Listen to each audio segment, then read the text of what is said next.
So hello everyone and welcome back to my channel. I hope कि आप सब अच्छे होंगे और अपनी लाइफ में बहुत कुछ अच्छा कर रहे होंगे।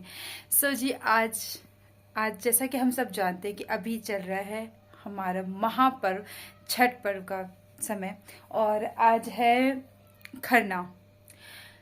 वैसे तो सभी कोई जानते ही हैं छठ के बारे में, क्योंकि अब ये इतना फेमस है। पहले ना होता था कि सिर्फ बिहार के लोग को ही, मतलब बिहार के लोग ही करते थे, बट अब ऐसा हो चुका है कि बहुत सारे जगहों पे बहुत सारे लोगों ने जो है छठ को, मतलब उनकी इतनी अपार कृपा होती है ना छठ मैया की, और इतनी इनकी महिमा है कि अब बहुत से लोग जो है वो छठ करने लगे हैं।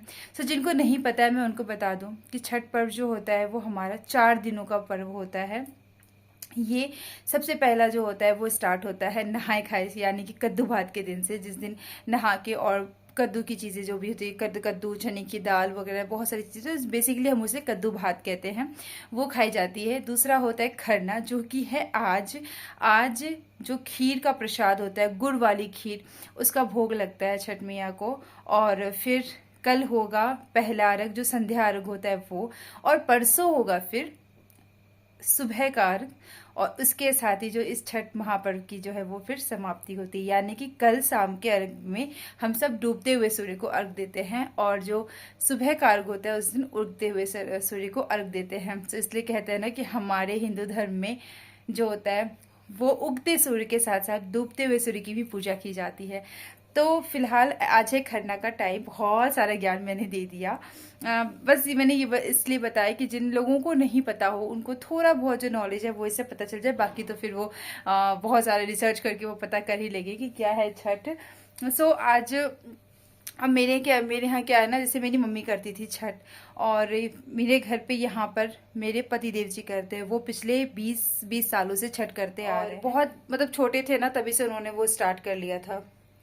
मतलब आई थिंक 12 या 14 साल के होंगे तब से उन्होंने जो है वो छठ उन्होंने मन्नत मांगी थी 5 साल के लिए, और फिर उन्होंने ये स्टार्ट कर लिया था। सो आज है खरना का टाइम, तो मैं चल रही हूँ फटाफट से जो खरना का प्रसाद है वो बनाने के लिए। छठ में ना बहुत सारी चीज़ों का ध्यान रखना पड़ता है, सच बताओ बहुत ज़्यादा। और सब पूजा से ना हमें इसे बहुत ज़्यादा ध्यान रखना था, एक एक चीज़ बारीकी चीज़ का, कि ना मतलब कुछ वैसा ना हो, क्योंकि बहुत डर लगता है। और छठ मैया की महिमा ऐसी है ना कि इस 4 दिन के व्रत में जो व्रती होते हैं ना उनको तो नहीं पता, बहुत अच्छे से व्रत करते हैं। और उसके साथ जो घर का माहौल होता है ना वो इतना अच्छा हो जाता है। हमारे यहाँ खैर प्रसाद नहीं बनता है, क्योंकि पतिदेव जी बस उन्होंने ऐसे मन्नत मांगी थी तो वो सिर्फ नारियल लेके खड़ा होता है। बट मेरे मायके में, यानी कि मेरी मम्मी जो करती थी, मेरी दादी करती थी, हमारे यहाँ ना 7 से 8 सूप होते थे। जो सूप बोलते हैं, गाँव में दौरा बोलते हैं, हमारे यहाँ सूप बोलते थे, उसको कहीं कोनिया बोलते हैं।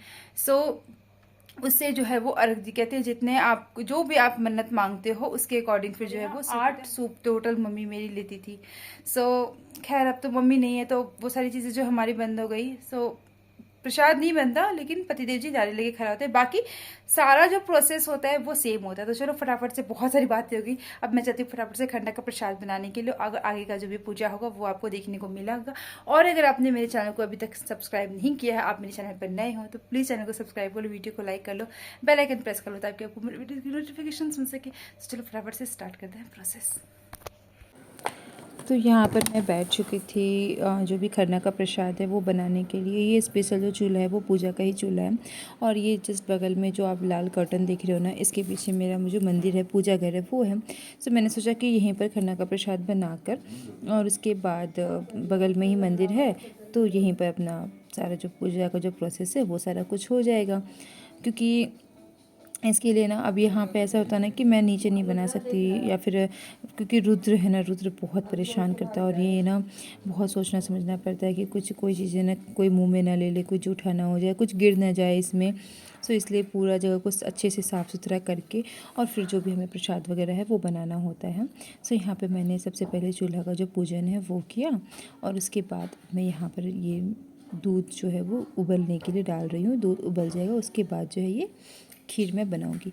क्योंकि इस खीर का जो स्वाद होता है ना वो अलग ही होता है। वैसे तो आप कोई भी पूजा का जो भी प्रसाद वगैरह बनाते हो तो उसका जो टेस्ट होता है वो बिल्कुल ही चेंज हो जाता है। और ये जो छठ का जो खरना का जो खीर बनता है ना, गुड़ वाली खीर, इसका आप मतलब ऐसी खीर आप दोबारा बना ही नहीं सकते हो, अनदीना आप कर ही नहीं सकते हो वो चीज़ें। और अब यहाँ पर जो खरना का प्रसाद वगैरह है वो बन चुका है। वो चीज़ें कुछ भी रिकॉर्ड नहीं हो पाई थी क्योंकि उसी टाइम पे ना फिर मैं बात करने लगी थी अपनी ननद से, यानी कि मेरी जो दीदी हैं उनसे। और क्योंकि ना बहुत सारी चीज़ें ऐसे मतलब होता ना कुछ पूछने के लिए बात किया और फिर हम लोग कंटिन्यू बात करते रह गए। इतने दिन में मेरा पूरा सारा जो प्रसाद था वो बन चुका था। सो मैंने यहाँ पर बुला लिया पतिदेव जी को कि फटाफट से आएंगे छठी मैया, और फिर यहाँ पर जो भी पूजा का प्रोसेस है वो सब कुछ चीज़ें करेंगे। सो यहाँ पर जितने सूप कहते हैं ना, जितने सूप होते हैं उतने आपको जो प्रसाद होता है वो निकालना होता है। उसके बाद फिर अपने लिए अलग से निकालना होता है। सो यहाँ पर पतिदेव जी का कोई सूप तो होता नहीं है, उनका बस एक नारियल होता है। सो उसके लिए उन्होंने वहाँ पर एक जो प्रसाद है वो उधर निकाला, इधर अपने लिए निकाला। और उसके बाद जो ये यहाँ पर आप सारे प्रसाद वगैरह देख के उसके बाद छठ मैया का गीत होता है, पूरा परिवार बैठ के गीत वगैरह गाता है। सो यहाँ पर मैं बैठ चुकी थी, सारी चीज़ें पूजा का जो भी था उन्होंने वो जो वहाँ पर चढ़ा दिया था। और यहीं पूजा घर में ही बैठ के अब जो है खरना का जो बाकी का आगे का कार्यक्रम है वो करेंगे। उसके बाद यहाँ पर मम्मी, दीदी, भैया, सारे बच्चे वो सारे कोई आ चुके थे। और बीच में ना व्लॉगिंग मेरे लिए इसलिए भी दिक्कत हो जाती थी क्योंकि मैं अब अकेले काम करूँ कि मैं व्लॉगिंग करूँ हो नहीं पाता है। उसके बाद जब रुचि आ गई थी तो मैंने रुचि को बोला था कि तुम कुछ जो वीडियोज़ हैं मैं वो वगैरह बना दो। और अब आप सोचोगे कि ये खरना का व्लॉग मैं इतना लेट क्यों डाल रही हूँ, इसके पीछे भी रीज़न बस यही है क्योंकि आप ना मतलब पूजा की इधर तैयारी करो, उधर वीडियो एडिट करना, अपलोड करना, फिर साथ में बच्चे देखना, घर का काम देखना बहुत मुश्किल हो जाता है मेरे लिए क्योंकि कोई है नहीं जो कि एडिटिंग वगैरह करे, वीडियोस अपलोड कर दे। सो इसलिए थोड़ा सा मेरे लिए मुश्किल होता है। इसलिए कई बार ना ऐसा होता है कि जो भी पूजा वगैरह का जो व्लॉग होता है वो मेरा थोड़ा सा लेट ही जाता है क्योंकि उसके बाद जब मैं फुर्सत होती है, जैसे मुझे आज छठ का जो सुबह का अर्घ है वो हो चुका है। उसके बाद मैं आज व्लॉग अभी एडिट करके अभी डाल रही हूँ। सो आप लोगों को ये देखने को मिल रहा है। सो व्लॉग थोड़ा लेट होने के लिए सॉरी, बट आप भी समझ सकते हो ना, घर में बच्चे हैं, काम है, उसके साथ साथ व्लॉगिंग करना थोड़ा सा मेरे लिए मुश्किल हो जाता है। So enjoy the vlog. और इसी के साथ साथ मैं बस इतना ही बोलूँगी कि छठी मैया सबकी मनोकामनाएं पूरी करे, सबकी गोद भरे, जिनको भी जिन जिन चीज़ों की ज़रूरत है आप सब भी छठी मैया से मनोकामना ज़रूर मांग सकते हो। और इतना तो ज़रूर है कि छठी मैया उस मनोकामना को ज़रूर से ज़रूर पूरा करती है। बस आप अपनी सच्ची श्रद्धा, सच्चे दिल से आपने उनसे मन्नत मांगी और वो ज़रूर पूरा करते। छठी मैया की महिमा ही अपार है। तो जय छठी मैया। हमें छठी मैया सबे फल बोझले नैया बिचे धारे आवे से नैया पारे लगावे। छठी मैया के नैया पार लगावे।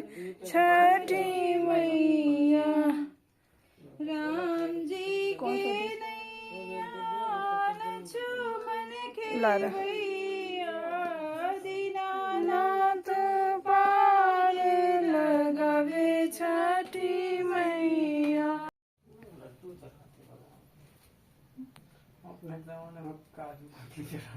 देखो ना फट गया यार,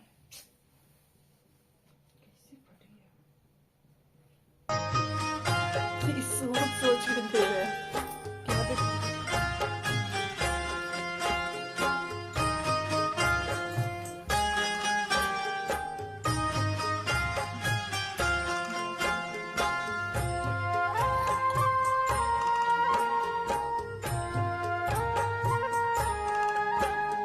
नेक्स्ट डे।